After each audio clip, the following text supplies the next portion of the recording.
Struik.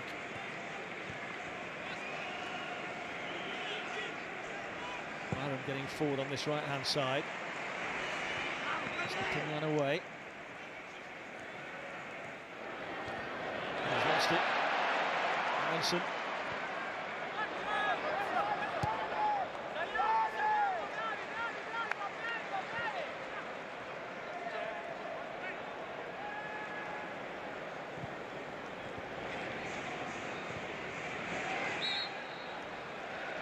Let's get the free kick. No changes imminent for Leeds United.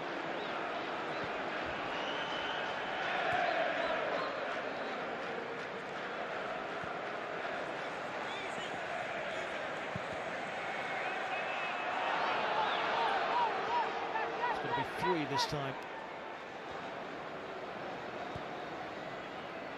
Struik.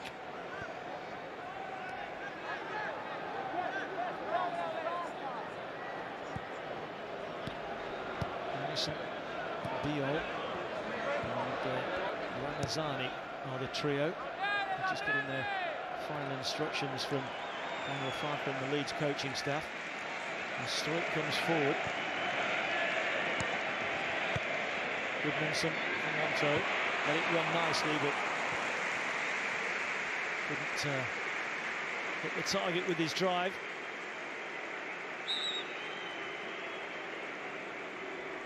Done well today, Gnonto. You maybe find out that his number might be up now.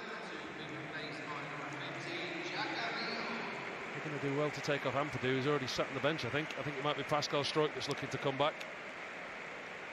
Pascal Struik's just passed the armband across the Joe Rodon. It looks like him who's making his way over to the near touchline. Jack Harrison will get an interesting reception from the Leeds fans. Been away from the club for 2 years, didn't leave in good terms, but players' futures can be turned around, as we've seen with Brendan Harrison last year.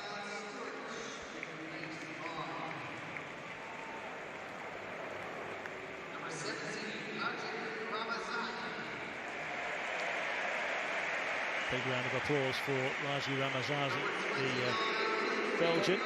And there's the boos and 1 or 2 cheers for Jack Harrison. Yeah, these fans didn't like the way that he left the club. Departed for Everton. But again, with Brendan Harrison, the way that he came back into the side last season, he got the same reception at the start of last year. Had a particularly good season. Listen, if you play, minimum effort is the maximum requirement in a Leeds United shirt. Sorry. Yeah, maximum effort is the minimum requirement. And when the Leeds fans see you giving that, and you're giving a performance, and there's an end result with the performance, there's always a way back. Brendan Harrison showed that at the start of this season, and Jack Harrison's got a lot of work to do, if indeed he's still to be at the club. Well, that's a case in point, isn't it? He might just be bouncing into the club to go out again, but well, he has scored goals in the Premier League, not just for Leeds, but also in his time at Everton. Just the one last season, but overall 21 Premier League goals, and they're going to be so important from anybody next term.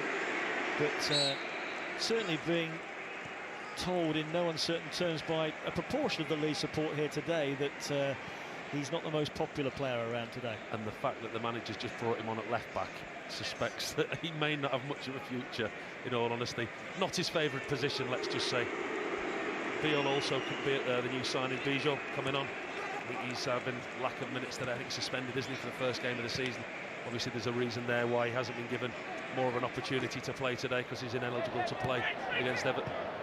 Yeah, signed from Udinese, so he'll know quite a lot about many of these Milan players in opposition today. Leeds have got 15 minutes or so to try and win this game, and they'll definitely be trying to win it, because the way the game has gone second half, they look the more likely team to score. Cheers turning into cheers as Harrison cowers it forward. Coming down that left-hand side now, Mecha is the target, but just couldn't quite get hold of it there as it was threaded through by Ramazani. Another option for Ramazani, isn't he? I think he wants to play more than he did last year. Look at the options that Leeds have got in those wide areas. Gnonto, Aronson, Ramazani, Dan James. Hold of it there, is it? They've got a plethora of good attacking wide quality. Maybe that number 9 area that Daniel Farke was touching on after his post-match press conference last week against Villarreal when he said that he wants attacking players. Pass forward by Pavlovic was short. Staff collected and was looking to find Lucas Matcher again, but the pass a little bit too heavy. Looking down here, Paul, just trying to see. I mean, Milan have got about 12 subs warming up down there, and I can see Luka Modric, but Allegri at the moment hasn't called any of them down to him as though he's going to make any changes. Because they've got that game tomorrow against Chelsea, and we know that for that one they'll bring in many of those that haven't been involved at all today thus far. So we might prefer to sit Modric out completely today and then start him tomorrow. But I'm sure many of the fans inside the Aviva today would love to have a glimpse of the little magician before the final whistle. Given the amount of substitutions for AC Milan that are still warming up down below us, the fourth official's either going to need another board or new batteries, because I think there's an influx on its way, isn't there? We're going to need a couple of new pens, that's for sure. Highlights has run out after about 6 substitutes, let alone 12. Longstaff for Ramazani. Harrison ahead of him at the moment.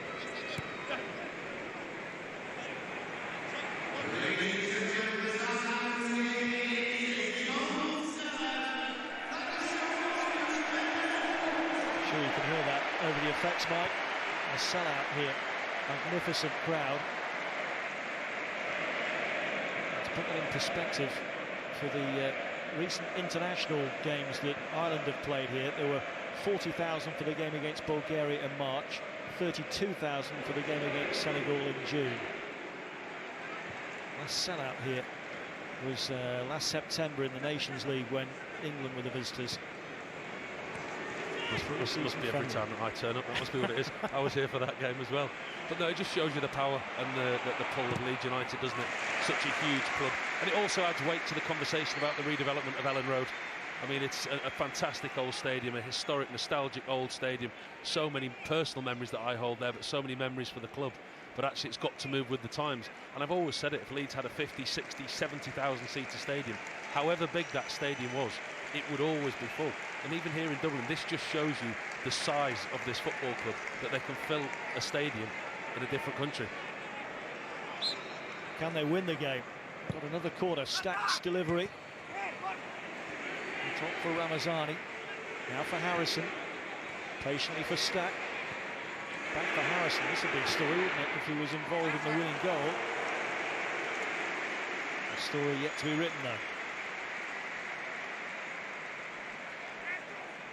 He'll have his own personal agendas as well, Jack Harrison. If there is to be no future for him at Leeds, we want to get match fit, and as match fit as possibly can be, going into the start of a new season and ready for whatever challenge for him personally lies ahead.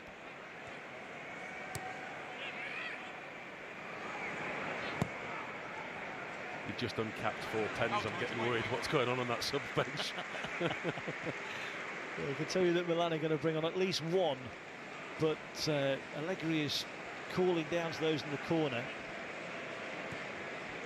I don't think Luka is one of the names that he's calling for just yet. I think he's the only one left, isn't he, at the moment, Luka Modric? The AC Milan subs have made their way to the centre line. To be fair, he doesn't look that bothered that he might not be involved today. He never does, though, when he plays, does he? He's one of those players that makes the game look so easy. Gives himself so much time and space. Makes the game look very easy, Luka Modric. Turns 40 next month. Incredible, isn't it, when you look at his honours? When you look at his international caps, 188 international caps, and still going.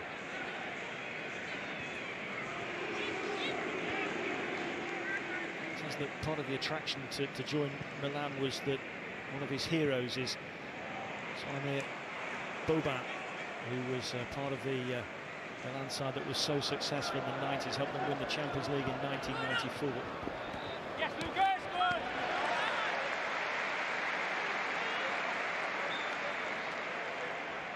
We're going to see 4 Milan alterations. Samuel Ricci, the Italian international, another of their summer signings, came in from Torino for €23 million. He's going to be coming on.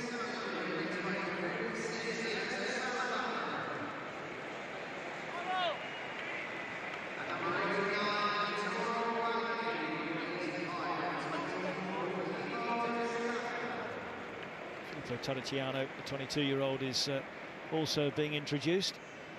Malik Dior, another.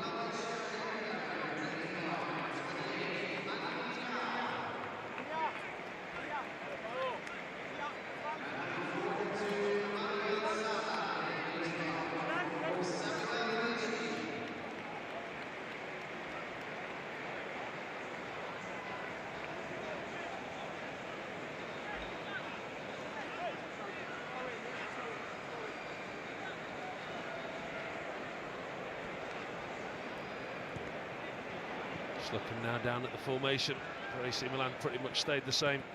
Certainly is just a change of personnel to the last 10 minutes of the game. Saving his bigger names for tomorrow. The Chelsea fans watching the game today, there'll be a few stars on show at the bridge. Shows the quality and the size of the squad that AC Milan have got, that they're actually able to do that, doesn't it? I mean, who takes 2 games of this stature in 48 hours? Absolutely. Yeah, a couple of former Chelsea men look like they will be involved at the bridge tomorrow. Ruben Loftus-Cheek and Bukayo Tomori, Luka Modric, Yusuf Fofana, the Frenchman, Rafael Leao and Christian Pulisic, all being saved for the time being, it seems, by Allegri today, as they go looking for a winning goal. Oh, almost came.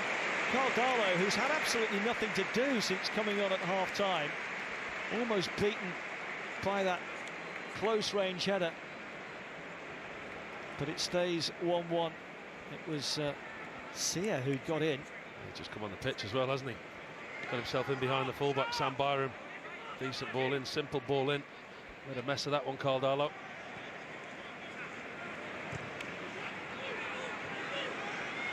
There's Richie.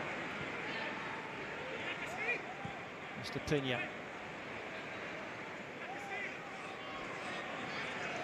Salamanca's.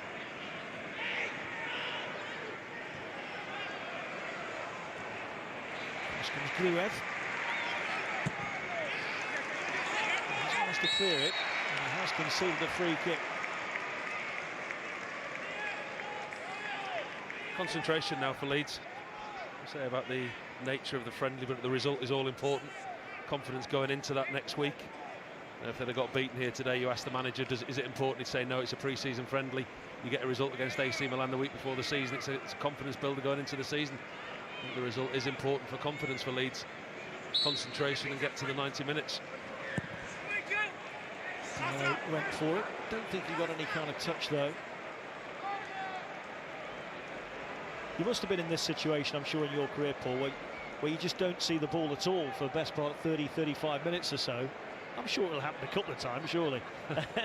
How difficult is it to just stay focused on what's going on? Did your mind ever start to wander in that situation? It's difficult. It's a very lonely place as a goalkeeper, and at times you're not involved in the game. I used to like following the game around the edge of my box and talking nonsense, almost commentating like I'm doing now, but actually talking to the players as though you would if they were 20-30 yards in front of you, so you could hear you. Yeah. But actually it's quite an individual sport at times, in a similar way to tennis and golf. You're actually alone for long periods of time with your own thoughts, which sometimes isn't good when you're a goalkeeper. We're a different breed. We're a very different breed. We'll leave that there.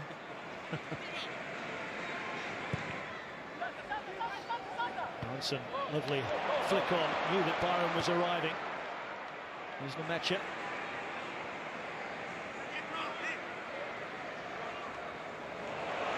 Done well. He's found a cross.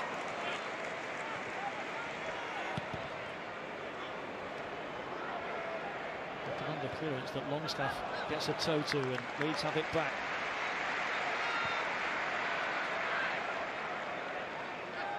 Interesting signing, Sean Longstaff.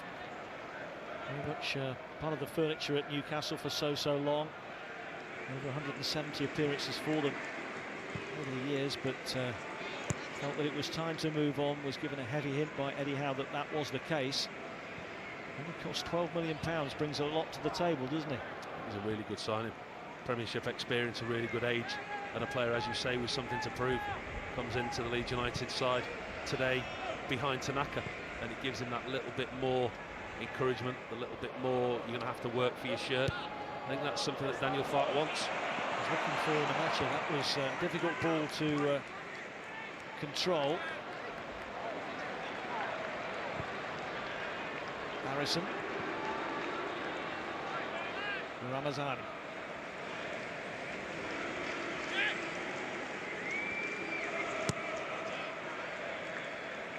This is Dio.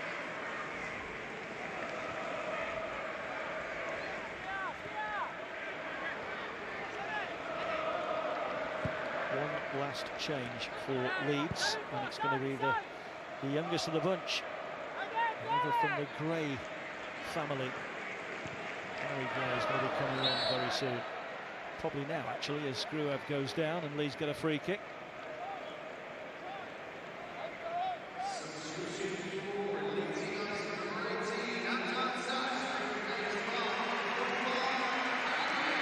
He's had an excellent afternoon. Trossard topped his performance off with a goal. And Leeds fans a little insight as to what they can expect for the rest of the season. I think he's been affected in both halves of the field, going forward, supporting the lone striker.